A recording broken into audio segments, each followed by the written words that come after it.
Assalamualaikum warahmatullahi wabarakatuh. Perkenalkan, nama saya Muhammad Dimas Bayaki, NIM 2208030431, kelas PAK 2022A, Prodi Pendidikan Akuntansi, jurusan Pendidikan Ekonomi, Fakultas Ekonomika dan Bisnis, Universitas Negeri Surabaya. Di sini saya akan menjelaskan perbedaan dari perusahaan jasa dan perusahaan dagang. Seiring berjalannya waktu, dunia bisnis semakin berkembang dengan pesat dan berdampak besar bagi perekonomian sebuah negara. Ada dua jenis perusahaan yang dikenal oleh masyarakat secara umum, yakni perusahaan jasa dan perusahaan dagang. Akan tetapi, masih banyak orang yang menilai bahwa perusahaan jasa dan perusahaan dagang ini merupakan jenis bisnis yang sama, padahal meskipun keduanya terdengar mirip, tapi terdapat perbedaan yang cukup jelas. Salah satunya perbedaan utama di antara keduanya adalah perusahaan dagang harus menyimpan persediaan produk tertentu, sedangkan perusahaan jasa tidak harus melakukan hal tersebut untuk menjalankan kegiatan bisnisnya. Dari sini tentu sudah bisa melihat bahwa nantinya proses pengelolaan perusahaan dan akuntansi dari kedua perusahaan ini akan berbeda. Nah, apa saja sih perbedaan yang dimiliki oleh perusahaan jasa dan perusahaan dagang? Di sini saya akan menjelaskan secara detail. Untuk pengertian perusahaan jasa dan perusahaan dagang, dari aspek definisinya, baik itu perusahaan jasa atau perusahaan dagang, sudah memiliki perbedaan. Seperti namanya, perusahaan jasa adalah suatu bisnis yang bergerak dalam memberikan layanan kepada para pelanggannya.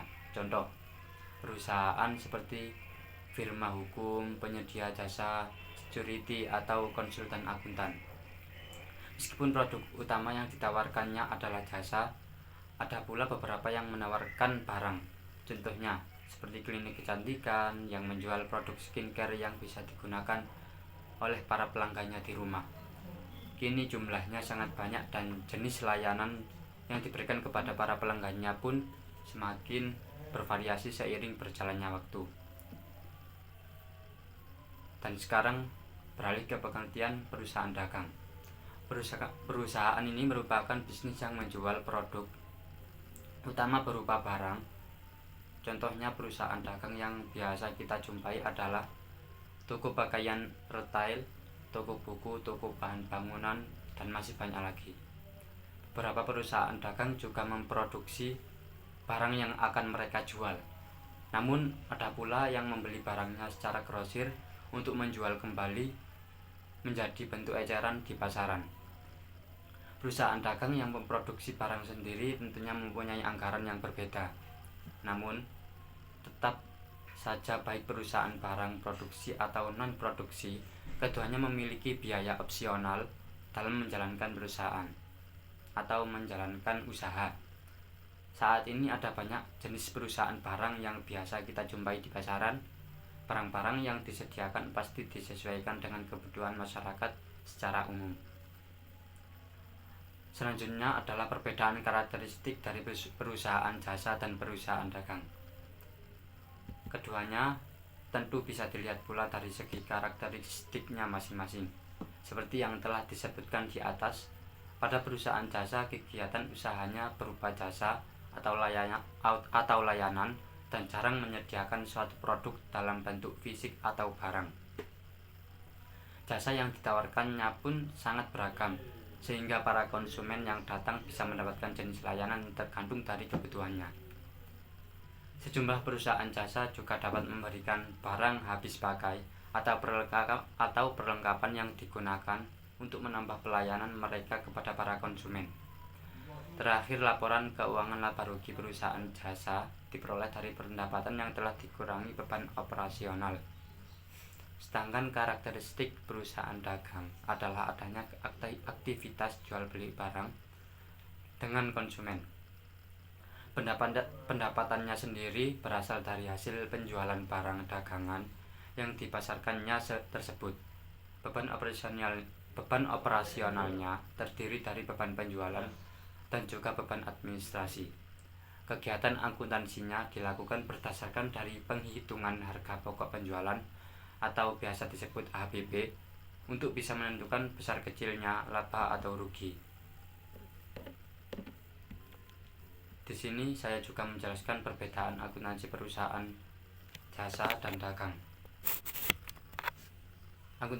Yang pertama, akuntansi perusahaan dagang. Perbedaan akuntansi perusahaan dagang dengan perusahaan jasa terletak pada aktivitas dan akun-akun di dalamnya. Ada akun-akun yang terdapat pada perusahaan dagang tetapi tidak ada di perusahaan jasa. Dan sebaliknya, ada juga akun pada perusahaan jasa yang tidak terdapat pada perusahaan dagang.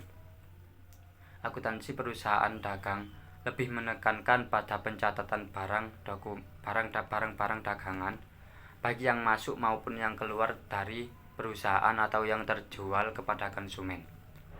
Pencatatan barang ini menjadi pusat dari sistem akuntansi perusahaan karena data pada akun ini sangat berpengaruh terhadap perhitungan akun lainnya.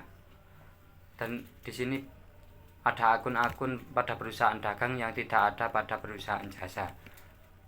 Yang A adalah akun pembelian, akun yang mencatat pembelian barang-barang sebelum dijual ke konsumen.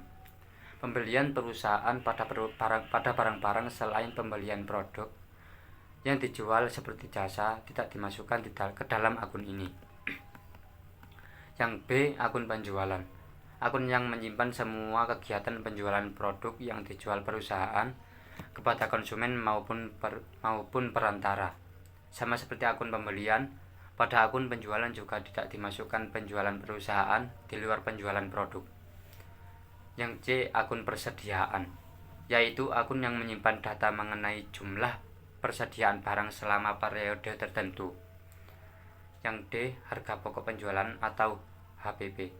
HPP adalah harga pokok yang dipakai untuk menentukan harga beli barang yang akan dijual pada suatu waktu tertentu dan dipengaruhi oleh naik turunnya harga pasar.